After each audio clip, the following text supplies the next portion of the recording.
I think, my man, it's been last 13 quarters we've been consistently number one, and the best part which I feel and I keep telling my team is that it's not about being number one. It's about being consistent and think like a challenger. Jaise, I'm very passionate about what I do. You know, at boAT we are like building it up and we love what we are doing.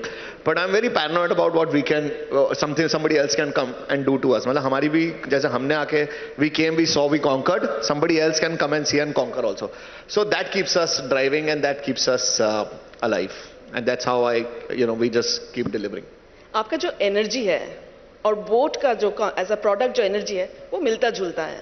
तो do you think in when you invest in someone, because you're also on a panel where you select entrepreneurs, would you want to invest in the person behind the brand or in the idea? मैं एक example देता हूँ. मैं ना जब हम लोग investment के लिए जा रहे थे ना, तो हमारी इंडस्ट्री ऐसी थी कि हमें सब बोलते थे कि जैसे एक तो ये रिकॉर्डिंग हो रही है ना, पता नहीं आप कहाँ चला दोगे. मुझे पीआर वालों ने मना किया है नाम लेने से, बट मेरे ना यहाँ पे लिखा हुआ था मेरा बाप माइक्रोमैक्स है, ठीक है. तो हमारे को हर इन्वेस्टर जज करता था कि इंडस्ट्री में, और जब हम आ रहे थे ना तो ये सब वापस जा रहे थे, करेक्ट, और चाइनीज आ रहे थे, तो हमारे को हर कोई जज करता था. मतलब हमारे को तो सारे इन्वेस्टर बात भी नहीं करते थे हमसे कि भाई ये तो सेम स्टोरी है, सेम वे से they will die the same death, right. So हमारे तो इतना इन्वेस्टर्स ने हमारे को रिजेक्ट किया है कि पूछो मत. और इतना मजा आता है ना जब मैं उन इन्वेस्टर्स को मिलता हूँ और अब वो बोलते हैं oh you guys have done a fantastic job and all that, right. So and it's like the laugh when I से sir you missed the boat, right.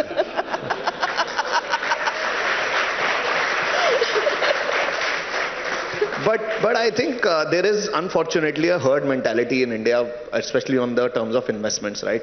अगर कोई फूड टेक के पीछे भाग रहे थे तो ये सब फूड टेक भागते हैं, फिर कोई फिनटेक भाग रहे थे तो सब फिनटेक भाग रहे थे. अभी लास्ट ईयर सब एडटेक के पीछे भाग रहे थे सारे इन्वेस्टर्स. अब देखो एडटेक की क्या हालत है. और बीच में अब हमारे थोड़ा D2C के पीछे भाग रहे थे तो सब D2C कर रहा था. So I think this is unfortunately in India that is what was happening.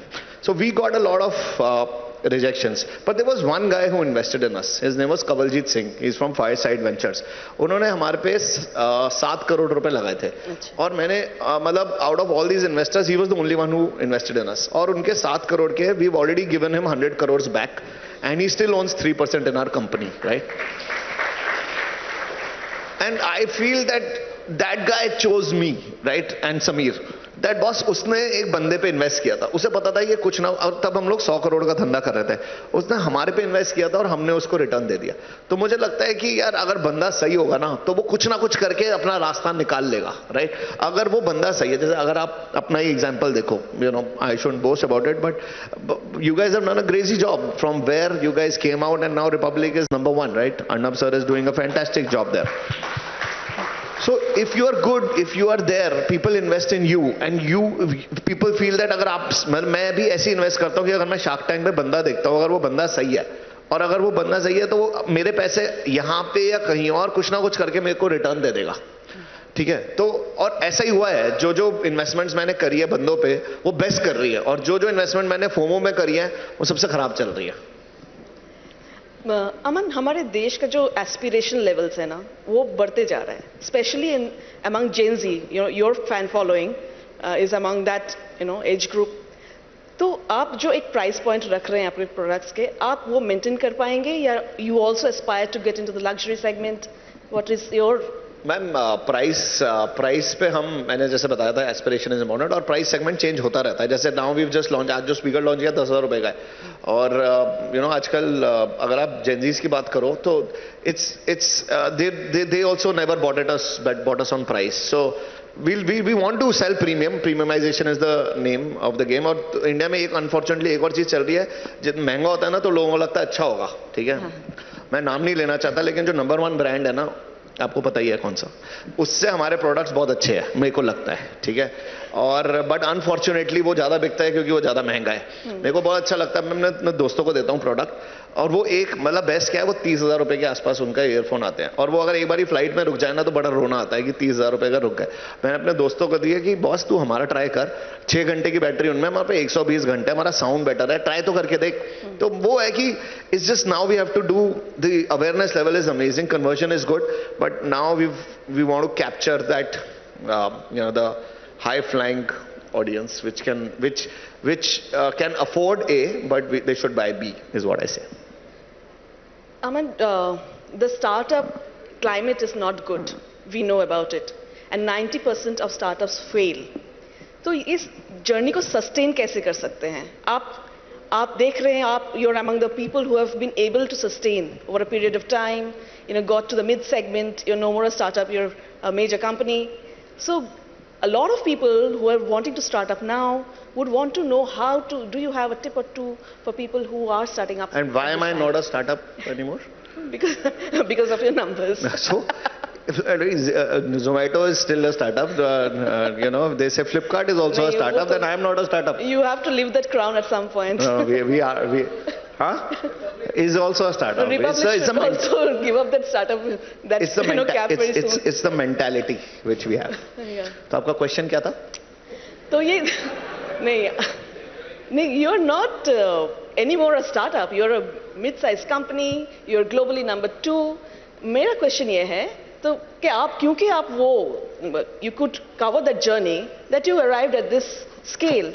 तो जो अभी फाउंडर्स आप वही सुन रहे हैं हमारा प्रोग्राम, फाउंडर्स के लिए कुछ बताइए. मेरे को लगता है मैम, इंडिया में तो अभी हमारी सबकी ना जर्नी स्टार्ट हुई है. अगर आप फ्रैंकली देखो तो आज तक वर्ल्ड में स्टार्टअप डे कभी सेलिब्रेट नहीं होता था. अभी मोदी जी ने स्टार्ट करवाया startup day and we are all celebrating that, right? If you look at our aspirations are huge. You showed a picture where जब मैं बैठा हुआ था and we went on a delegation, right? उसमें delegation में क्या होता है, जब मैं पेरिस गया तो सारे business delegations बैठे हुए थे, right? सारे businessmen बैठे हुए थे, तो बहुत अच्छी discussion हो रही थी. एक तरफ लोग बोल रहे थे that I have 6 factories in Europe. Somebody was saying I have 6 decades of experience in your country, in Europe. और दूसरी तरफ Indigo के बैठे हुए थे, वो बोलते कि I have bought so many planes that now in next 10% India has bought so many planes that 10% of your production will be India. So they were like these people, and there was one guy called Aman Gupta who was sitting, who was just 6 years old, right, in the corporate world. 6 साल पुरानी company है, but I'm so happy that now if you look at the government also, they are promoting startups. So Nikhil Kamath went for the US trip, I went for the Paris trip. It's so nice that young startups are also getting that opportunity to sit with all these global players. It's immense learning for us. तो मैं आपको बताता हूँ वहाँ पे क्या हुआ. वहाँ पे ना उन्होंने मेरी बारी आई बोलने की, तो मैंने बोला कि I am so happy to be here and I represent probably a part of a new India which has high aspirations. If you look at us, we don't want to be limited to India. If I ask this audience here, give us 10 names other than these outsourcing companies, 10 names of brands, 10 brands which have sold outside India. You cannot. आप ढूंढ के बता दो. आप किसी supermarket में जाओ, वहां पे आप देखो तो आपको कोई इंडियन ब्रांड ज्यादा नहीं दिखेंगे. किसी भी बाहर वॉलमार्ट चले जाओ, टेस्को चले जाओ, नहीं मिलते. तो हमारी एस्पिरेशंस आज की ऐसी है. तो मैं वही टेबल पे बैठा था, मैंने बोला कि now we represent the new India and we love French brands and we hope a time will come when people will start loving Indian brands. That's our aspiration. आपको मैं बताता हूँ, जब कोई प्रोडक्ट लॉन्च होता है कई ब्रांड्स का, तो लाइन लगी होती है उसको खरीदने के लिए रात को, राइट? मैं चाहता हूँ कि ऐसा भी टाइम आए कि हमारी दुकानें हो बाहर और फिरंगी लाइन लगाए कि बोट का प्रोडक्ट खरीदना है हमारे को.